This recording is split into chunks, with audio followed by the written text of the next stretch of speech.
நேற்று கடலூரில் தேமுதிக மாநாடு. இந்த மாநாட்டில் ஒரு கூத்தாடி நாய் பேசுது. இந்த நாய் விஜயகாந்த் உயிரோடு இருக்கும்போது விஜயகாந்த் வண்டி பின்னால் ஓடி கிடந்தது. இப்போ பிரேமலதா பின்னால் ஓடி கிடக்குது. இந்த நாய் பிரேமலதா போகிற வண்டி பின்னால் ஓடி கிடக்குது.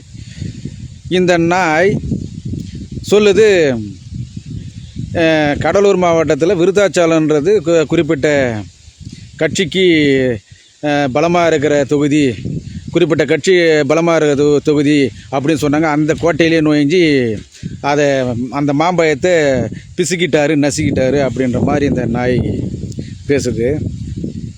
இந்த கூத்தாடி நாயெல்லாம் பேசுகிற அளவுக்கு நம்ம சமூகத்து மக்கள் இடம் கொடுத்துட்டீங்க.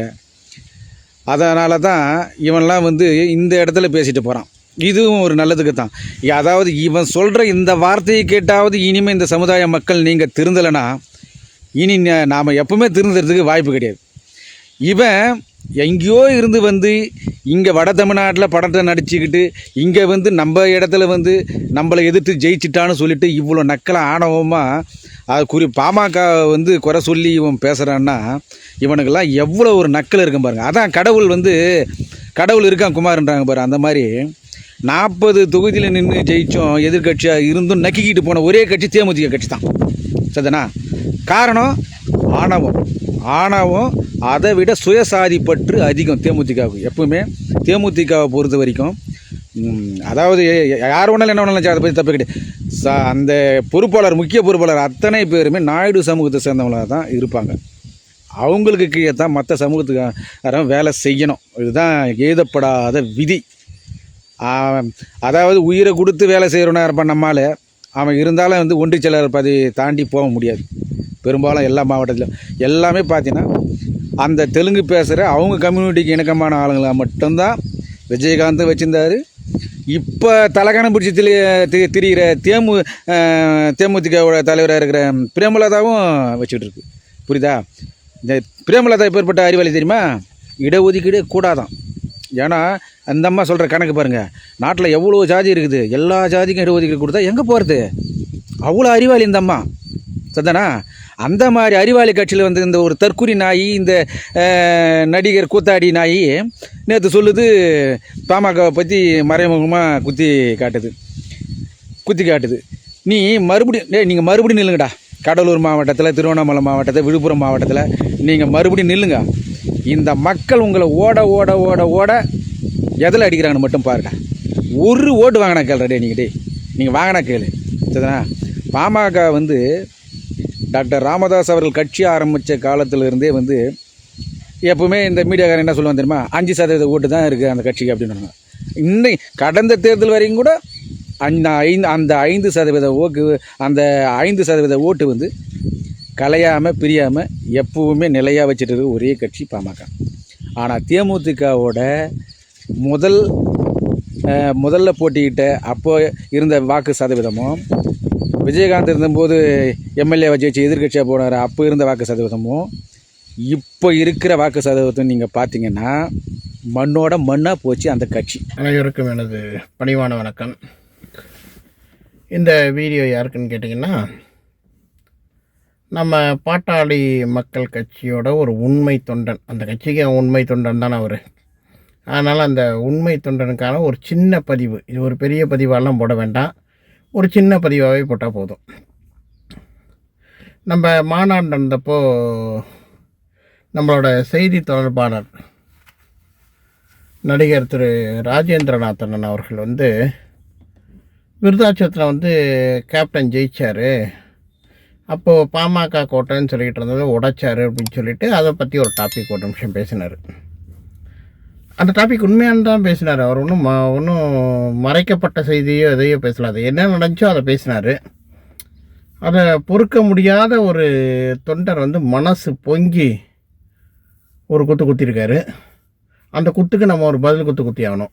அதாவது பதில் குத்துனா என்னென்னு கேட்டிங்கன்னா, அவர் கொடுத்ததுக்கு ஒரு பதில் நம்ம கொடுத்தாகணும்.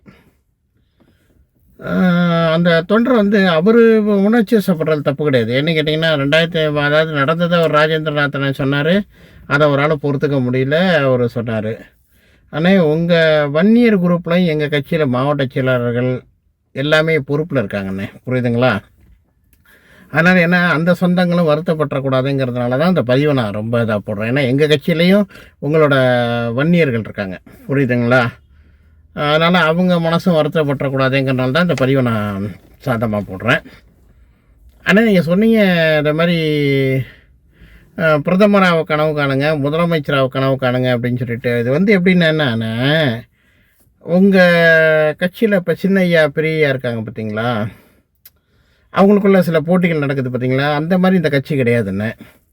அதாவது கேப்டன் அவர்கள் உருவாக்கி சொந்தமாக ஒவ்வொரு உழைப்பையும் போட்டு அவர் உருவாக்கி, அவர் வந்து என்னென்னு கேட்டிங்கன்னா, அவர் இறந்த பிறகு தான் எங்களுக்குள்ளே ஒரு எந்த சண்டையே வரல. இப்போ உங்கள் கட்சியில் நடக்குது பார்த்தீங்களா, அப்பா பையன் 2 பேரும் மாறி மாறி அடிச்சுக்கிறாங்க பார்த்தீங்களா, அதே மாதிரி சண்டைகள்லாம் எங்கள் கட்சியில் கிடையாதுன்னு.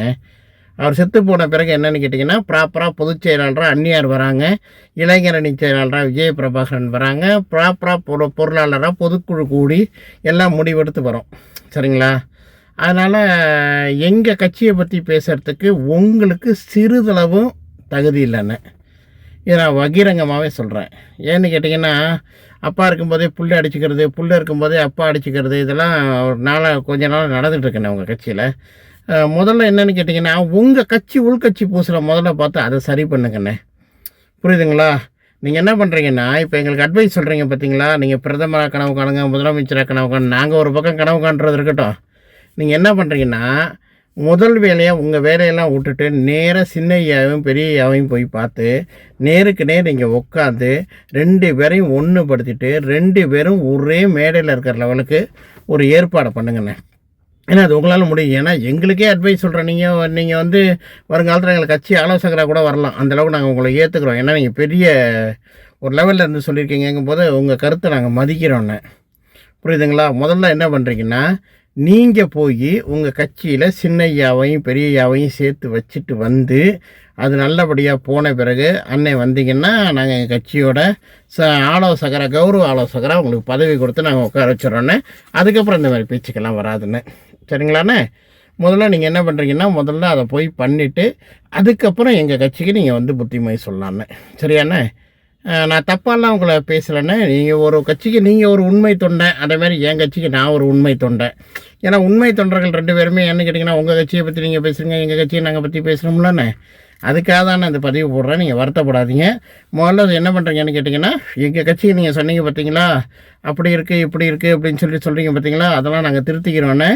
முதல்ல சின்ன ஐயாவையும் பெரிய ஐயாவையும் இந்த எலெக்ஷனுக்குள்ளே நீங்கள் கொஞ்சம் சேர்த்து வச்சுட்டு அதுக்கு ஒரு சூப்பராக 2 பேரையும் நிற்க வச்சு நடுவில் நீங்கள் நின்று ஒரு வீடியோ மட்டும் எங்களுக்கு போடுங்கண்ணே. அந்த கண்கொள்ளா கட்சியை பார்க்க நாங்கள் தயாராக இருக்கோண்ணே. அதுக்கப்புறம் எங்கள் கட்சிக்கு வந்து நீங்கள் அட்வைஸ் சொல்லுங்கண்ணே. நன்றி, வணக்கம்ண்ணே.